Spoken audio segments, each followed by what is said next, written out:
இருதய அடைப்பு. எத்தனை அடைப்பு இருந்தாலும் பயம் வேண்டாம். மொந்தன் வாழைக்காயிருக்கு பயமேன். ஆம், காய்கறி வைத்திய முறையில் இன்று அனைத்து நோய்களிலிருந்தும் தற்காத்துக் கொள்ளலாம். மாத்திரை மருந்துகள் எவ்வளவு சாப்பிட்டும் பிரசரும் சரி, இதயத்துடிப்பும் சரி, கொலஸ்ட்ராலும் சரி கட்டுப்பாட்டுக்கே வராததால் வைத்தியர் ஆலோசனைப்படி தினமும் ஒரு மொந்தன் வாழைக்காயை தோலுடன் சிறு துண்டுகளாக வெட்டி காலை வெறும் வயிற்றில் மென்று தின்றால் இப்பொழுது அனைத்தும் கட்டுப்பாட்டில் இருக்கும்.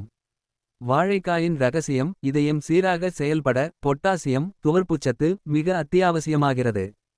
இந்த பொட்டாசியம் கொட்டிக் கிடக்கும் வாழைக்காயை தினம் பச்சையாக மென்றோ அல்லது மிக்ஸி ஜாரில் நீர் விட்டு அரைத்து கூழ்மமாகவோ சாப்பிட ஒரு நாளைக்கு தேவையான பொட்டாசியம் வாழைக்காயின் மூலமே கிடைக்கிறது. உடல் ஆரோக்கியம் குறித்த இத்தகைய அரிய தகவல்களை தாங்கள் தெரிந்து கொள்வதுடன் மட்டுமல்லாமல் மற்றவர்களுக்கும் தெரியப்படுத்திட இதனை அதிகம் பகிரவும். இயற்கை உணவு மருத்துவ ஆலோசகர், பாரம்பரிய சிகிச்சை சித்த வைத்தியர் சுரேஷ்.